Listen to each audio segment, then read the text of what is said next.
Jadi sukses itu berawal dari hati yang terluka dan pikiran yang terbuka. Iya. Saya memilih independen ini biar lebih independen, Betul. yang tidak diintervensi oleh siapapun. Dan saya tidak tanggung-tanggung mau berteriak untuk kepentingan daerah, karena kita memang semata-mata untuk bagaimana kembali ke daerah memberikan kontribusi besar. Bagaimana kita mau bisa mewakili Sultra ini kalau kita sendiri tidak mengenal daerah kita.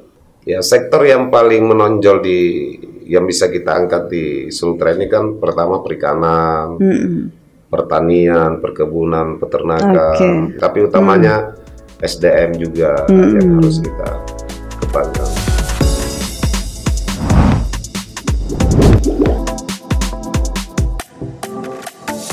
Assalamualaikum warahmatullahi wabarakatuh. Pemirsa Kendari Info, jumpa lagi dengan saya Christine Dinamita dalam episode podcast kisahan Semua Ada Kisahnya.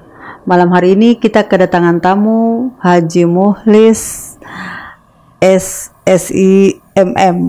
Ya, jadi dia sarjana sistem informasi ya, dan S2-nya adalah magister manajemen. Selamat malam Pak Mukhlis. Selamat malam. Ya, baiklah, ini Pak Mukhlis adalah calon anggota DPD RI. Ya, dia adalah seorang pengusaha perusahaan multinasional di bidang budidaya gaharu yang terbesar di Indonesia. Dan kemudian beliau pernah menjabat sebagai kepala desa di Kabupaten Konsel pada periode 2007 sampai 2012 di desa apa nih ya? Batu Putih ya? Batu Putih. Batu Putih. Kolono Timur. Iya, oke. Pak Mukhlis, kita nih mau dengar latar belakangnya, besar di mana, terus sampai duduk menjadi kepala desa, lalu kemudian bergerak berbisnis dalam menjadi perusahaan nasional yang begitu besar gitu. Coba kita nih mau dengar latar belakangnya, ya, supaya jadi semangat bagi para pemirsa Kendari. Bismillahirrahmanirrahim. Assalamualaikum warahmatullahi wabarakatuh. Oke. Terima kasih Ibu Krisni ya, sudah diajak ke podcast Kendari Info yang lagi hit. Alhamdulillah malam hari ini diberi kesempatan.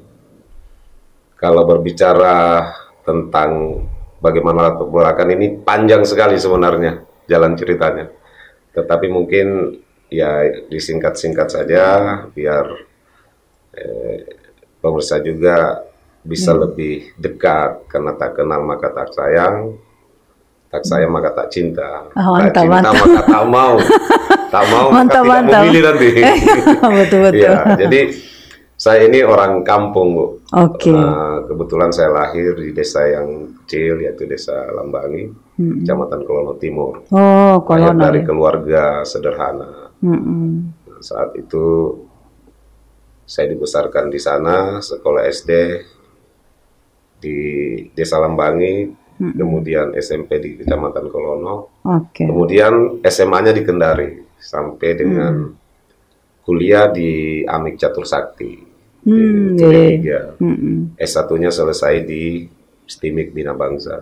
Nah, di saat itu sambil kuliah, sambil mencari rezeki lah di Kota Kendari, sampai jadi tukang ojek, sampai jual-jualan obat, pokoknya segala upaya di masih mahasiswa ini. Iya, usahakan bagaimana luar bisa biasa, berkuliah seperti orang lain seperti itu. Alhamdulillah setelah usia 24 tahun nih, kebetulan ada pemilihan di Desa Lambangi, tempat orang tua saya, pemilihan kepala desa. Nah, kenapa? Karena memang saya sering bantu-bantu keluarga kalau ada urusan di kota. Akhirnya mereka memanggil saya, namun satu hal yang tidak bisa memenuhi persyaratannya, yaitu usia masih 24 tahun. Karena dalam undang-undang harus 25 tahun. 25 tahun, Setelah itu tahun depannya ada pemilihan di Desa Batu Putih, tempat nenek saya, orang tuanya bapak. Nah, setelah itu saya dipanggil di sana, diurus sama keluarga. Hitung-hitungannya pelantikan ini pas ini usia 25 tahun. Akhirnya daftarlah untuk menjadi kepala desa, didukung sama keluarga. Nah, sebenarnya obsesi tidak begitu kuat, karena saya juga tahu diri bahwa usia semuda itu mengambil tanggung jawab besar. Tapi karena mungkin Allah mentakdirkan untuk mengurus keluarga, alhamdulillah jam 8 malam sebelum pemilu saya sudah tidur. Paginya pemilihan, ternyata saya tidak menyangka terpilih. Nah, orang kalau terpilih gembira. Berapa calonnya waktu itu? Nah, 4. Nah, saya malah deg-degan. Apa yang saya harus lakukan ini bisa menjawab keinginan, harapan-harapan keluarga semua. Nah, saya berdoa, minta doa sama Allah, ya Allah berikan saya kekuatan bagaimana membuktikan keinginan-keinginan keluarga. Saya hanya menyampaikan bahwa saya akan membangun desa ini, dan yang pertama saya akan lakukan adalah membangun masjid. Ya. Alhamdulillah 1,5 tahun saya sudah bisa bangun masjid dengan anggaran 350 juta. Tapi rumah saya belum ada, rumah pribadi. Jadi saat itu Om kebetulan ada rumah satu, rumah papan. Ya itulah saya diberikan rumah di. Ini tanahnya dari mana? Tanah masjidnya dari mana? Wakaf dari masyarakat. Wakaf dari masyarakat. Sudah siap memang. Berarti sisa biaya bangunan aja ya? Sisa bangunan. Karena memang saat itu desa itu tidak punya masjid. Dia hanya nebeng di perusahaan yang ada di sana. Dulu PT Mutiara. Nah, jadi waktu saya diberikan rumah sama Om itu disuruh nyicil. Jadi harganya 9 juta. Tapi saya bersumpah, saya bilang saya tidak akan tehel rumah saya kalau saya tidak tehel masjid. Saya tidak akan palpon rumah saya kalau tidak palpon masjid. Alhamdulillah Tuhan memberikan jalan kemudahan untuk berbuat sama keluarga, khususnya di desa tersebut. Dalam jangka 1 periode, alhamdulillah sudah bisa menuntaskan mungkin di atas 20 miliar lah kita turunkan anggaran. Mulai postu, balai, kantor, air minum, perpipaan itu, jembatan, jalan, semua kita bangun. Akhirnya 1 periode selesai nih. Saya berpikir ya mau memperbaiki diri, bukan mau mundur tapi mau memajukan diri. Ya, 1 periode itu saya hanya memiliki 1 rumah papan sama motor butut 1. Nah, warga kan kecewa, kenapa harus mundur tidak melanjutkan? Saya bilang saya takut nanti tergoda, karena saat saya sudah mengabdi 6 tahun lebih, kondisi ekonomi saya masih begini. Kalau saya mau mengambil hak di situ kan bagaimana keluarga di sana. Betul. Akhirnya saya bakar kapal, meninggalkan desa, masuk ke Kendari, kos-kosan. Bawa istri. Gitu. Di antara tahun 2007 sampai 2012 melayani masyarakat desa, apa yang paling sulit gitu? Sebenarnya kalau kesulitan tidak ada. Cuman tantangan-tantangan sedikit itu mesti ada.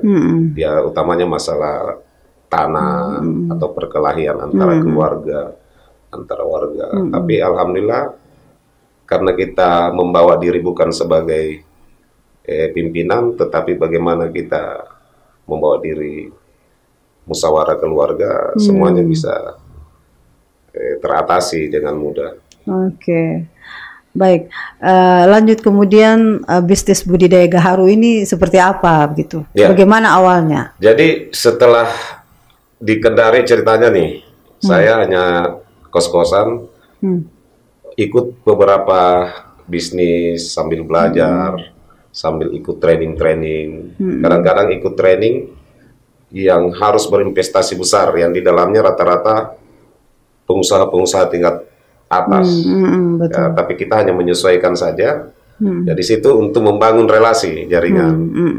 Nah, pada akhirnya saya bisa bekerja sama dengan salah satu perusahaan QI Group di Hong Kong yang kantornya di Malaysia. Saya di situ 2 tahun untuk menangani konsultan pemasaran. Pemasaran produk-produk yang dihasilkan oleh perusahaan QI Group. Seperti apa? Banyak, seperti liburan, QVI, kemudian Learning Institute, kemudian produk-produk Sipenden, itu produk-produk luar negeri banyak. Ya. Okay. Jadi akhirnya situ belajar,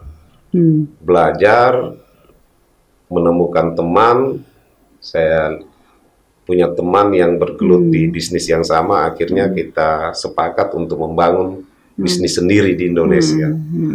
Ya, jadi sekarang sejak 2017 sudah alhamdulillah perusahaan sendiri sudah terbangun di Kalimantan. Yaitu pertama budidaya gaharu.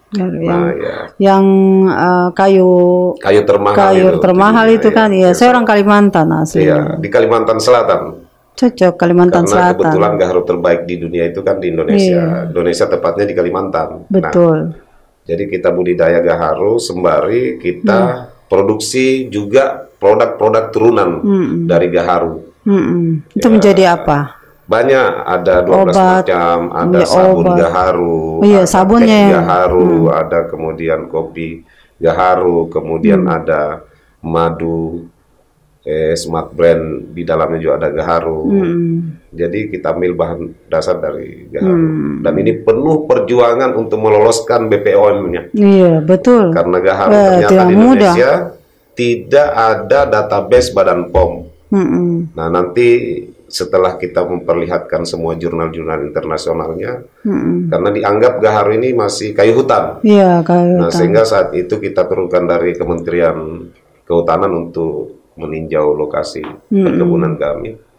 Nah, sehingga diteliti. Dan itu hanya ada di Kalimantan itu kayu gaharu. Tapi sekarang kami sudah bekerja sama, sudah hampir 1 juta pohon dengan masyarakat yang ada di Indonesia. Kami perusahaan sebagai bapak angkat. Di provinsi mana lagi selain Sulawesi Selatan, Sulawesi Tengah, kemudian Pekanbaru, Lampung, kita sudah bekerja sama semua. Dan bahkan sekarang lagi trennya kita memproduksi produk dari turunan-turunan gaharu. Jadi kami mulai dari hulu ke hilir. Jadi mulai dari bahan baku, pabrik, kemudian manajemen pemasaran, kemudian manajemen IT sampai sekolah bisnisnya kita buat. Ya, seperti itu. Ada sekolah bisnisnya? Ada yang sekolah bisnis. Di mana? Ya di Jakarta sekarang kantornya, tapi kita menyupport di setiap daerah. Kebetulan mitra usaha saya di Indonesia ini kurang lebih 100.000. Di pemilik perusahaan itu ada berapa orang partnernya atau mitra bisnisnya? Maksudnya pemilik saham di Kalau kami sebagai pemilik saham 5 orang. Tapi kami membangun sistem pemasaran ini dengan menggunakan reseller, dengan menggunakan jaringan, dengan menggunakan media baik online maupun offline. Itu di Indonesia kurang lebih 100.000 sekarang. 100.000. Ya. Untuk Sulawesi Tenggara ini baru 4 tahun terakhir saya adakan pembinaan ekonomi, kurang lebih hampir 10.000 kalau di Sultra ini yang kita sudah berdayakan. Oke, Pak Mulis, menarik sekali ya dengan usia yang begitu muda, lalu kemudian menjadi kepala desa, lalu kemudian bergerak, sekarang menjadi pengusaha nasional. Lalu kemudian kenapa nih berpikir untuk terjun ke politik? Ya. Jadi saya ini mulai kepala desa sudah mengenal politik. Karena betul. Semi pemerintahan, semi politik. Dan dalam perjalanan saya pernah juga menjabat sebagai sekretaris umum Partai Hanura selama 2 tahun. Itu 21 orang anggota DPR kita ciptakan. Tapi saya memang lebih fokus ke bisnis. Sekretaris di Hanura provinsi di yang pemilihan yang lalu. Cuman saya memang tidak ada niat untuk maju di DPR. Hanya membantu saja saat itu karena kebetulan punya keluarga di partai itu untuk minta dibantu bagaimana membesarkan partai. Tapi saya setelah pemilihan saya mundur, saya kembali ke habitat sebagai seorang pengusaha. Iya betul. Oke, ini kan sekarang ini mau maju ke DPD. Nah, berarti karena mundur dari partai ya, maka memilih ke DPD. Independen. Iya, betul-betul. Tidak terpikir untuk pindah partai ya, tapi langsung maju saja, memilih untuk maju saja ke DPD. Iya. Iya. Kenapa nih? Jadi partai kemarin itu hanya 2 tahun saya. Jadi kembali ke habitat. Artinya memang saya tidak lagi berpartai. Nah, tapi kenapa DPD RI? Yang pertama karena memang cakupannya Indonesia kan. Nah, kalau di Sultra kita bisa mewakili daerah kita sendiri, Sulawesi Tenggara. Nah, saya memilih independen ini biar lebih independen, yang tidak diintervensi oleh siapapun.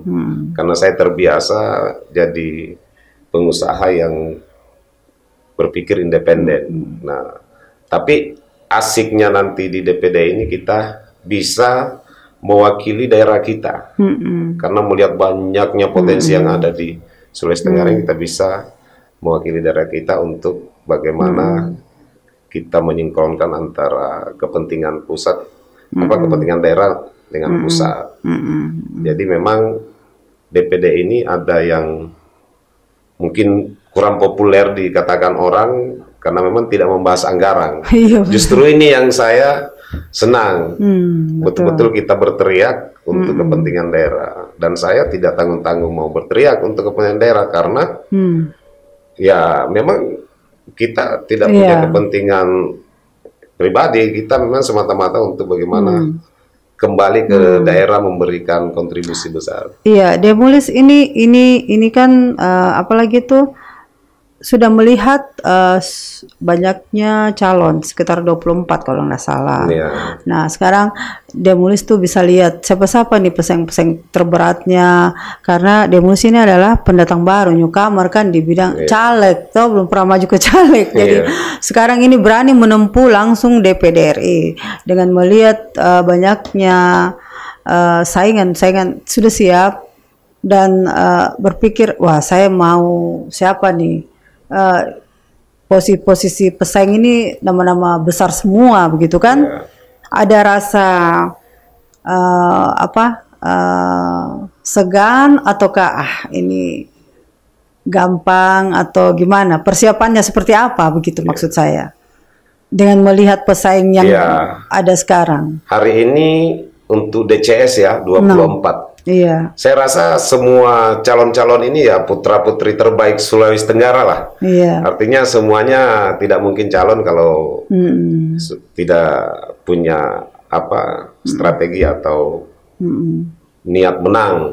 Ya, tetapi lagi-lagi ya tinggal masyarakat saja yang melihat seperti apa yang layak untuk diwakilkan untuk daerah kita. Nah, jadi saya menganggap semuanya punya peluang. Ya, kita tidak bisa memandang enteng satu sama lain. Apalagi kemarin itu kan 54 calon. Ini 24 justru lebih seru. Karena harus tapi semakin enak karena satu kursi berebut. Ya, dia 4 kursi setiap provinsi. Artinya dalam satu kursi itu hanya berebut 6 calon. Dulu kan banyak sekali 54. Satu calon saja. Artinya begini, satu kursi direbutkan oleh 6 orang saja kan, kalau kurang lebih ya. 4. Kan 24. 4. Iya, 4 kursi. Jadi kalau 24 itu kan berarti pesaingnya kita lebih sedikit maksud saya. Dibanding yang kemarin 50-an lebih calonnya, berarti kan banyak sekali yang mau rebut 4 kursi ini kan. Nah, maksud saya persiapan apa yang sudah Demulis lakukan begitu, karena saya lihat saya jarang lihat balihonya, jarang lihat apanya kan, nanti di sekarang ini baru digas begitu ya. Salah satunya kan ini kita ke Kendari strategi kan. Tapi saya ini gitu. Bukan baru di Sulawesi Tenggara. Saya ini lahir besar di Sulawesi Tenggara, khususnya di Kota Kendari. Dan 4 tahun ini sebelum kami juga diamanahkan mungkin nanti terpilih, kami sudah berbuat buat masyarakat. Ya, mitra usaha saya saja di Sulawesi Tenggara ini kurang lebih 10.000 orang. Masa Allah. Ya, Mantap, artinya, mantap. Ya, teman-teman itu sudah bisa melihat. Iya. Dan saya merasa bersyukur saya bisa calon. Artinya saya diberi kesempatan untuk berkeliling di Sultra untuk melihat daerah kita, karena bagaimana kita mau bisa mewakili Sultra ini kalau kita sendiri tidak mengenal daerah kita.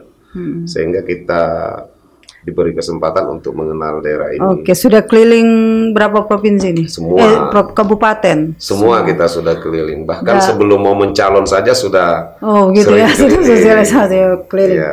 Oke, sekarang pada saat keliling-keliling nih, Demulis lihat apa yang paling penting dalam pandangan Demulis untuk dibangkitkan atau diangkat begitu? Ya, sektor yang paling menonjol yang bisa kita angkat di Sultra ini kan pertama perikanan, pertanian, perkebunan, peternakan. Ya, kebetulan saya kan bergerak di bidang budidaya juga. Budidaya ya, iya betul. UMKM, tapi utamanya SDM juga yang harus kita kembangkan. Tapi lagi-lagi DPD ini memang yang kita akan wakilkan bukan hanya manusianya, tapi termasuk dengan daerahnya sendiri.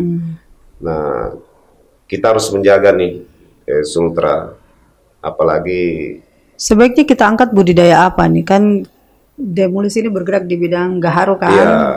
Nah, kalau Sultra sendiri budidaya apa nih yang bagus kita angkat begitu? Ya, termasuk gaharu ini juga menjanjikan. Bisa tumbuh di gaharu, ada. Iya, bisa tumbuh, cocok enggak struktur tanahnya? Bahkan apa? Dengan saya keliling hari ini, orang-orang yang sudah ada yang menanam ternyata, ada yang menanam. Sudah pernah pemerintah memberi bantuan, tapi sudah banyak yang tebang, tapi masih ada sisa-sisa dari beberapa masyarakat yang ada di Sultra ini. Gaharunya, setelah saya bertemu, mereka punya harapan. Nah, sebenarnya konsep satu sektor, katakanlah untuk gaharu ini saja, untuk mensejahterakan masyarakat ini sudah bisa. Karena saya bergerak di bidang ini, 1 kakak kita beri 500 pohon saja. Bantuan cocoknya untuk tumbuh di semua, kalau di Sultra ini cocok semua. Oke, jenis tanah apa cocok? Sudah. Indonesia ini tanah surga. Ya, jadi bisa di sini. Kan ada biasa tanaman tidak cocok tumbuh di daerah sini misalnya. Enggak ya, kalau gaharu ini bisa ya. Cocok semua. Jadi gaharu ini nilai ekonominya sangat luar biasa, bahkan. Kabupaten apa nih yang bisa bagus tumbuhnya? Menurut hampir rata-rata, saya keliling hampir rata-rata. Biar di kepulauan sana cocok? Iya, hampir rata-rata saya melihat ini cocok sekali untuk budidaya gaharu ini. Karena pasar dunia sekarang sisa 10% produsen yang bisa dipasok, karena yang alami sudah banyak yang punah. Nah, padahal ini adalah komoditi andalan Indonesia buat dunia, terutama Timur Tengah. Itu kan harum ya gaharu itu ya. Semua. Jadi saya bercita-cita juga untuk membangun pabrik di Sulawesi Tenggara ini. Masya Allah. Jadi saya juga bercita-cita bagaimana mengajak masyarakat juga, bukan hanya untuk penggusuran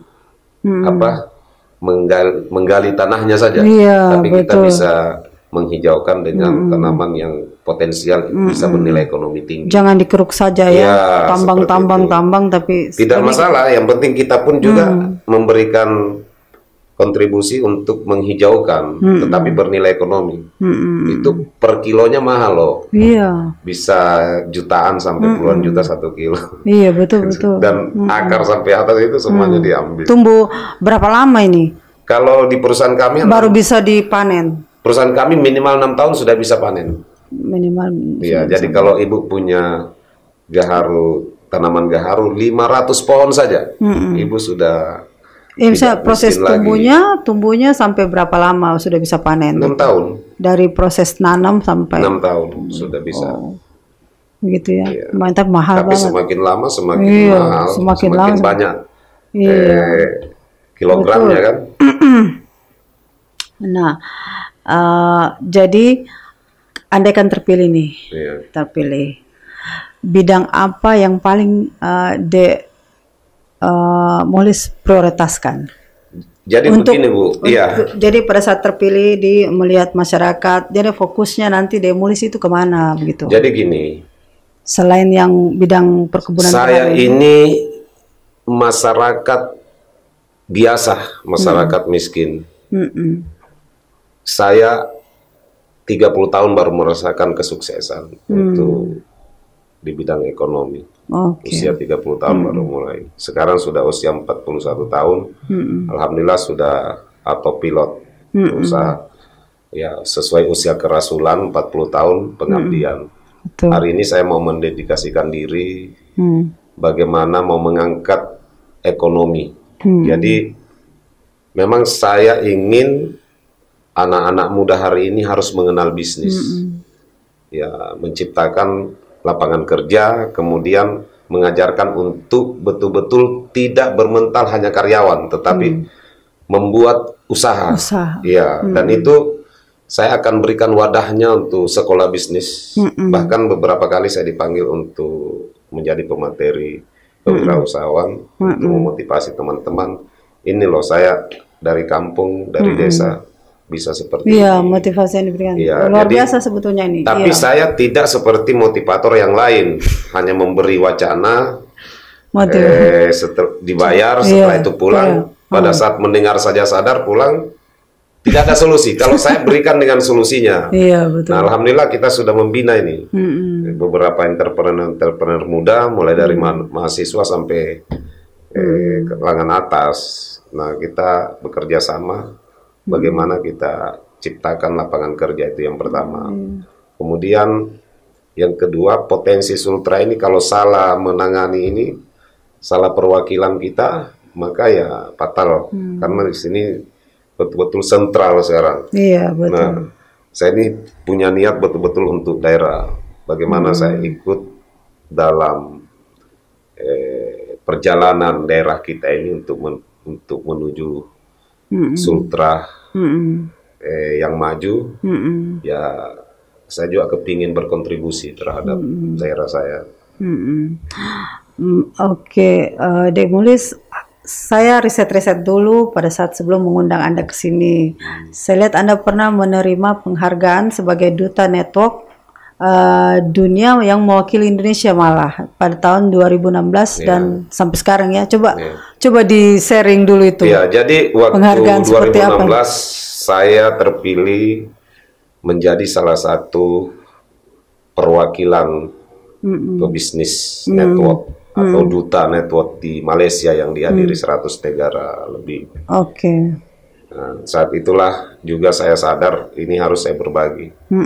Nah, waktu itu memang tercepat untuk perolehan income, memasarkan sebuah produk dengan begitu cepat.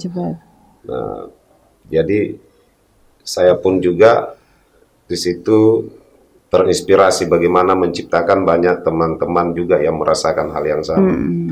Alhamdulillah di tahun 2001 ini juga kita mendapatkan penghargaan the best number one business, the best number one produk karya anak bangsa di Bali kemarin. Masya Allah. Kemudian tahun 2022 kita juga mendapatkan dari majalah Dunia sebagai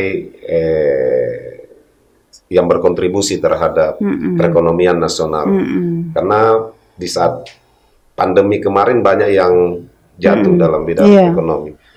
Nah, kami berkesempatan membina banyak generasi muda, kemudian orang-orang yang sudah menganggur, yang di PHK kita tarik untuk kita berdayakan, kita ajari mulai basic dasar berbisnis seperti apa.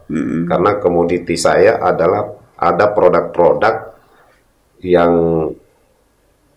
umumnya untuk kesehatan herbal alami. Tapi kami memberikan peluang 100% kepada siapa saja yang mau bekerja sama.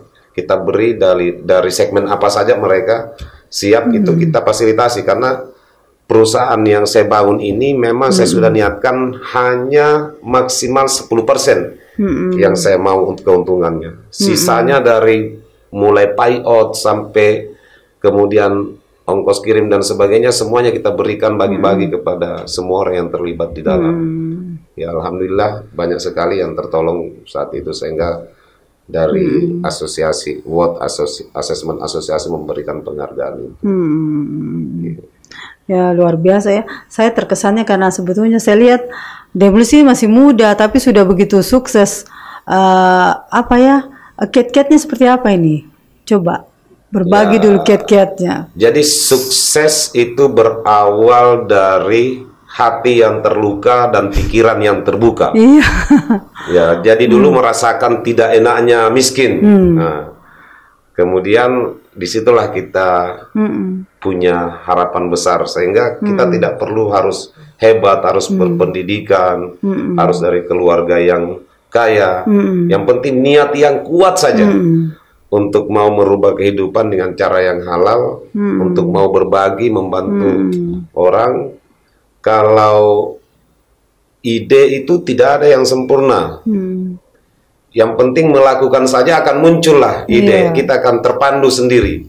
Nah, sehingga kemarin pada saat kita mengurus izin di kementerian apa, kita kan sempat mengalami kesulitan-kesulitan. Dari situlah kita dapat pembelajaran. Kan saya lihat tidak mudah ya kalau kebanyakan rekan-rekan atau teman-teman yang sukses sebetulnya basicnya karena dia anak pengusaha misalnya kan, itu biasa. Tapi ini dari desa di tingkat kecil dulu menjadi kepala pindah lagi, merantau lagi keluar, begitu kan?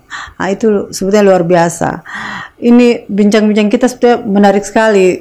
Hanya mungkin keterbatasan waktu kita ingin tahu sebetulnya itu bagaimana Demulus itu bisa terpilih menjadi duta network ini, atau dengan penghargaan yang kita terima di bidang pemasaran apa segala macam, itu kan luar biasa sebetulnya. Oke, Demulus, mungkin sebelum berakhir kita minta dulu closing statementnya ke sana untuk anak muda. Pemirsa Kendari Info, coba dikasih bonus demografi hari ini. Usia 35, usia produktif untuk berbisnis. Saya hanya membaca sejarah Nabi kita Muhammad SAW. Beliau memberikan contoh bahwa untuk sukses beliau mulai dari usia dini sudah mulai berdagang. Jangan malu dengan menjual, jangan malu dengan melakukan sesuatu, karena Nabi kita pun juga melakukan hal yang sama. Nah, semua orang berhak untuk sukses. Semua orang berhak untuk memiliki apa yang diinginkan. Tapi kalau kita membatasi diri, maka rezeki kita juga akan dibatasi oleh Yang Maha Kuasa. Allah tidak akan merubah nasib kaum seseorang kalau bukan kaum itu sendiri merubahnya. Jadi, lakukan anak muda hari ini untuk bagaimana bisa menciptakan Indonesia menjadi Indonesia emas. Artinya ini adalah era kita, generasi Z, generasi milenial, untuk bagaimana merubah paradigma yang ada. Saya keliling dari Sabang sampai Merauke untuk merubah mindset agar semua mau berdagang, agar semua mau berbisnis, karena disinilah tempat awal mula kita untuk bisa sukses. Nah, insya Allah doakan agar apa yang saya cita-citakan untuk mewakili teman-teman dari utamanya teman-teman kepala desa juga. Saya ke Senayan representasi dari teman-teman kepala desa, teman-teman yang hari ini tidak punya harapan hidup masa depan, hari ini yang tidak punya impian. Saya membuktikan dari desa, insya Allah akan menuju Senayan. Terima kasih.